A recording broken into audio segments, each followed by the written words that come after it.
नमस्ते दोस्तों, आज की कहानी का नाम है शिकंजी का स्वाद। तो चलिए फिर देर किस बात की, कहानी सुनते हैं।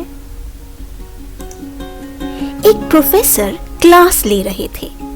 क्लास के सभी छात्र बड़ी ही रुचि से उनके लेक्चर को सुन रहे थे। उनके पूछे गए सवालों का जवाब भी दे रहे थे।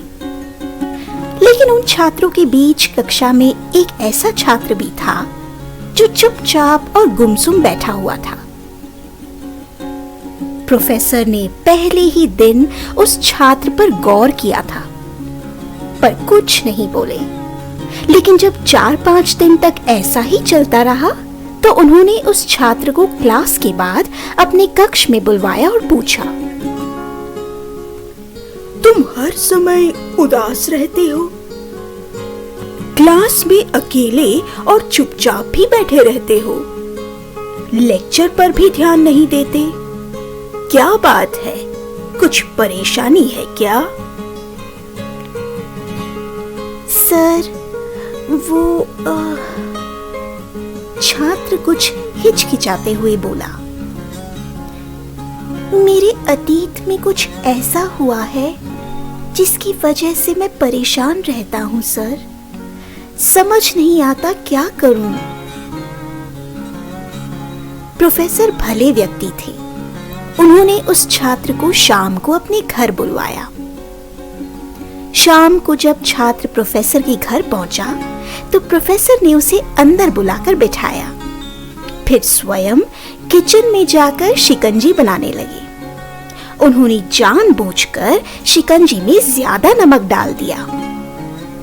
फिर किचन से बाहर आकर शिकंजी का ग्लास छात्र को देकर कहा, ये लो, शिकंजी पियो। छात्र ने ग्लास हाथ में लेकर जैसे ही एक घूंट लिया, अधिक नमक के स्वाद के कारण उसका मुंह अजीब सा बन गया। ये देखकर प्रोफेसर ने पूछा, क्या हुआ? शिकंजी पसंद नहीं आई क्या? नहीं सर, ऐसी बात नहीं है, बस शिकंजी में नमक थोड़ा ज्यादा है, छात्र बोला। अरे रे रे रे, अब तो ये बेकार हो गया।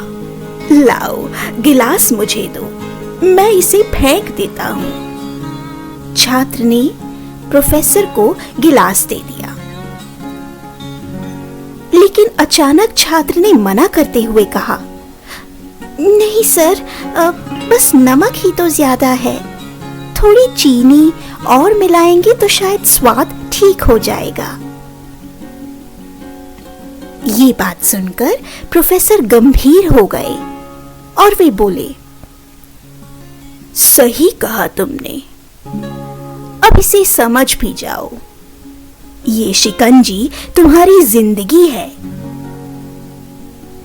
इसमें घुला अधिक नमक तुम्हारे अतीत के बुरे अनुभव हैं। जैसे नमक को शिकंजी से बाहर नहीं निकाल सकते, वैसे ही उन बुरे अनुभवों को भी जीवन से अलग नहीं कर सकते। वे बुरे अनुभव भी जीवन का हिस्सा ही हैं। लेकिन जिस तरह हम चीनी घोलकर शिकंजी का स्वाद बदल सकते हैं, वैसे ही बुरे अनुभवों को भूलने के लिए जीवन में मिठास तो घोलनी पड़ेगी ना। इसलिए मैं चाहता हूं कि तुम जब अब अपने जीवन में मिठास घोलो। प्रोफेसर की बात छात्र समझ गया और उसने निश्चय किया कि अब वो बीती बातों से परेशान नहीं होगा। जीवन में अक्सर हम अतीत की बुरी यादों और अनुभवों को याद कर दुखी होते रहते हैं। इस तरह हम अपने वर्तमान पर ध्यान नहीं दे पाते और कहीं न कहीं अपना भविष्य बिगाड़ लेते हैं। जो हो चुका उसे सुधारा नहीं जा सकता दोस्तों, लेकिन कम से कम उसे भुलाया तो जा सकता है। और उन्हें भुलाने के लिए नई मीठी यादें हमें आज बनानी पड़ेंगी। जीवन में मीठे और खुशनुमा लम्हों को लाइए, तभी तो जीवन में मिठास आएगी ना। आशा करते हैं आज की कहानी भी आपको पसंद आई होगी। तो चलिए मिलते हैं अगली बार एक नई कहानी के साथ।